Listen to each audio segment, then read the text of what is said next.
When I married David Chen 5 years ago, his mother Margaret warned me that a wife's place is supporting her husband's career, not chasing her own dreams.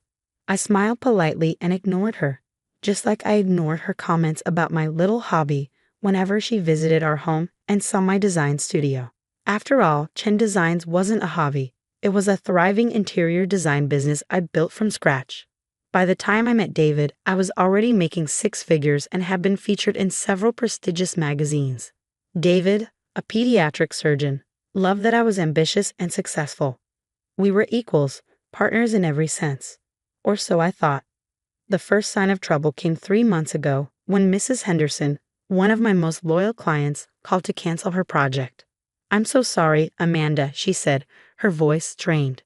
"But I've heard some concerning things about financial irregularities in your billing, hidden markups on materials." My blood ran cold. "What? That's completely false. Who told you that?" I'd rather not say, but where there's smoke, there's usually fire." She hung up before I could defend myself. Within a week, 3 more clients canceled. Then my contractor, Mike, who I'd worked with for years, called to say he couldn't risk his reputation by continuing our partnership. "People are saying you've been padding invoices," he explained uncomfortably. "Double billing clients. I know you, Amanda. I don't believe it. But in this business, reputation is everything." I was devastated and confused. My accounting was meticulous, my business practices beyond reproach. Where were these rumors coming from? The answer came during a charity gala at the hospital where David worked. I was in the powder room when I overheard 2 women talking. "Did you hear about Amanda Chen's company?" one whispered. "Margaret told me all about it at Bridge Club. Apparently, she's been scamming her clients for years." Margaret Chen, David's mother. "Yes, she's heartbroken about it. Says David works so hard saving children's lives while his wife is out there taking advantage of people. She's trying to convince him to make Amanda quit working altogether." I gripped the sink, my knuckles white. Margaret. Of course it was Margaret. My mother-in-law had never approved of my career. In her world, successful men married women who devoted themselves to supporting their husbands' ambitions, not pursuing their own. She'd made that clear from the day David introduced us. "A surgeon needs a proper wife," she'd said during our first meeting, eyeing my business casual attire with disapproval. "Someone to manage his home, his social calendar, his image in the community. There's no room for distractions." But David had defended me then. "Amanda's success is part of what attracted me to her," he'd said firmly. "I don't want a housewife, Mother. I want a partner." Margaret had smiled tightly and changed the subject.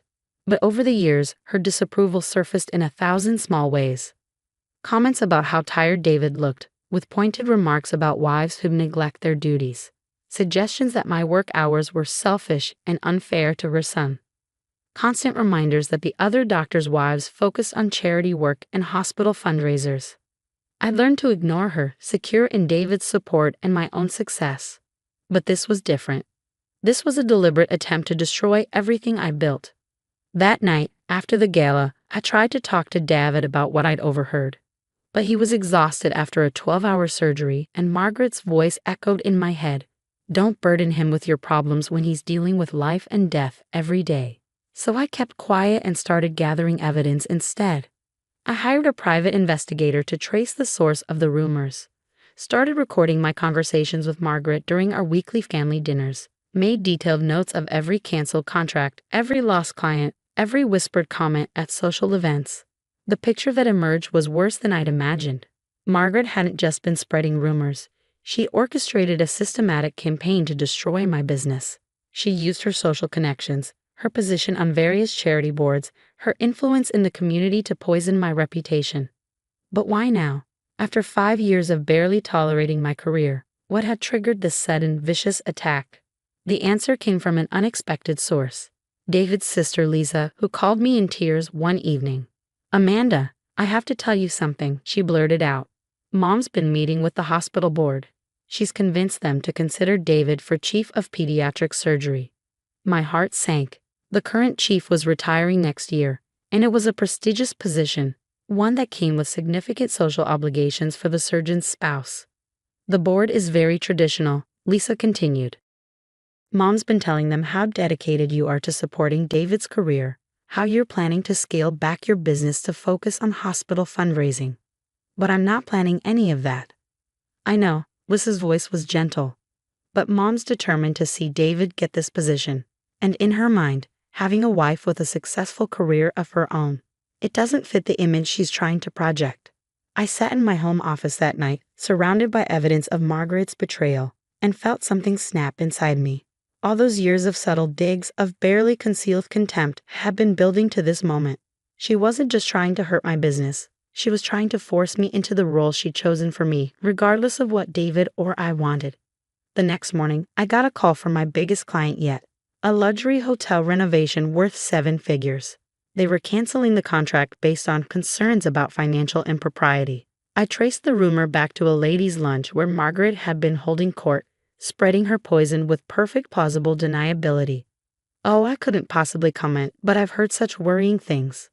That evening, I laid out all my evidence on our dining room table. Recordings, testimonials, documentation of every systematic attack on my reputation. Then I waited for David to come home. He walked in looking tired but happy, still in his scrubs. "The board meeting went well," he said, kissing my cheek. "They seem very interested in my vision for the department." "We need to talk," I said quietly. "About your mother, the chief of surgery position, and what she's willing to destroy to get what she wants." David's smile faded as he looked at the papers spread across our table. "Amanda, what is all this?" "Proof," I replied, "that your mother is trying to destroy my career to advance yours." "Sit down, David. There's something you need to hear." I started with the recordings. Margaret's voice, smooth as honey but dripping with venom, filled our dining room. "Oh yes, such a shame about chin designs. But you know how these creative types are with money. My poor son, having to support our little ventures." David's face grew increasingly pale as I played recording after recording. His mother at bridge club, at charity meetings, at hospital functions, systematically destroying my reputation while building her narrative of the perfect surgeon's wife I was supposedly about to become. "There's more," I said, showing him the private investigator's report. "She's been contacting my clients directly, hinting at financial misconduct. She even approached my contractors with concerns about my business practices." David sat heavily in a chair, running his hands through his hair. I can't believe she would do this." "Because she's your mother?" I asked quietly, "or because you don't want to believe she's capable of this level of manipulation?" He looked up at me, and I saw something crack in his expression. "Neither. I can't believe she's doing it again." "Again?" David took a deep breath. "You're not the first woman she's done this to. Before I met you, I was engaged to someone else. Rebecca. She was a corporate lawyer, brilliant at her job. Mom did the same thing, spread rumors in the legal community, undermined her reputation. Rebecca ended up taking a job in another state to salvage her career. Our engagement didn't survive the distance. I felt cold. Why didn't you tell me this before?" "Because I thought," he laughed bitterly, "I thought Mom had changed. When I met you, when she seemed to accept our relationship, I convinced myself she'd learned her lesson. That she understood I needed a partner, not a trophy wife." "She never accepted me," I said softly. "She was just waiting for the right moment to strike. And now, with this chief of surgery position." "It's her perfect opportunity," David finished. "The traditional board, the increased social obligations, the expectation of a certain type of surgeon's wife." He stood up suddenly. "We're going to confront her. Tonight." "David, wait." I caught his arm. "We need to be strategic about this. Your mother is careful. She never makes direct accusations, always works through implications and whispers. We need to be smarter than that." He sat back down, and together we formed a plan. The next evening, we invited Margaret over for dinner. She arrived precisely on time, elegant as always in her designer suit, wearing the satisfied smile of someone who believed victory was within reach. David told me the wonderful news. She beamed, kissing his cheek. "The board is very impressed with him. Of course, they'll want to meet with both of you before making their final decision." "Actually, Mother," David interrupted, "we wanted to discuss something else first." I pressed play on the recorder hidden beneath the table centerpiece. Margaret's voice filled the room. "Between us, I've heard her company is being investigated for fraud. Such a shame. But perhaps it's for the best. David needs a wife who can focus on supporting his career. The color drained from Margaret's face. Where did you get that? I have dozens more, I said calmly. Every rumor you've spread, every client you've poisoned against me, every calculated move to destroy my business. All documented. I was protecting my son. Margaret's composure cracked. This chief of surgery position is everything he's worked for. He needs a proper wife, not someone who puts her own ambitions first. Like Rebecca, David asked quietly. Margaret froze. Yes, mother, I know what you did to her too. Did you think I never found out? That she never told me why she really left? That was different, Margaret protested. She wasn't right for you. No, David cut in. You decided she wasn't right for me. Just like you've decided Amanda isn't right for me. But here's what you never understood, mother. I get to choose what's right for me, not you. The board, Margaret began, will be very interested to learn that the rumors about my company were fabricated. I interrupted smoothly, as will the local media. Imagine the headlines. Prominent society matron caught in defamation scandal. How would that affect your position on all those charity boards? Margaret's face hardened. You wouldn't dare. Try me. I met her gaze steadily. You've already cost me hundreds of thousands and lost contracts. You've damaged relationships I spent years building. Why wouldn't I fight back? David, Margaret turned to her son, eyes welling with tears. Surely you can't support this threat against your own mother. What I can't support, David replied, is watching you try to destroy my wife's career to advance my own. I won't be chief of surgery, mother. I'm withdrawing my name from consideration. What? Margaret gasped. You can't. This is your dream. No, David shook his head. It's your dream. My dream is to be a good surgeon and a good husband. And right now, that means choosing my wife over your ambitions. If you do this, Margaret's voice shook, if you choose her over your own mother. Then what? I asked. You'll disarm him. Cut him off from his inheritance? Go ahead. We don't need your money or your social connections. We've built our own success. Success you tried to destroy. Margaret stood up, straightening her jacket with trembling hands. I see I'm not welcome here. You're welcome to be part of our lives, David said quietly. But only if you accept Amanda as my equal partner, not some subordinate role you've invented. And only after you've made things right. Make things right? Margaret scoffed. How exactly do you expect me to do that? I pulled out a folder. I've prepared a list.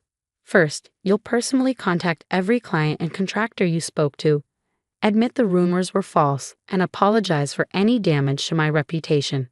Then you'll make a public statement at your next hospital board meeting, praising Chen Design's integrity and business practices. You can't be serious. Oh, I am, I smiled. And if you refuse, these recordings go to every board member, social contact, and media outlet in your address book. Your choice. Margaret left in tears, but by the end of the week, she'd started making the calls. It was awkward and clearly painful for her, but she did it. My clients started returning, contracts were renewed, and my reputation began to recover. David withdrew from consideration for chief of surgery, but his career didn't suffer. If anything, his colleagues respected him more for choosing his principles over politics. That was 6 months ago.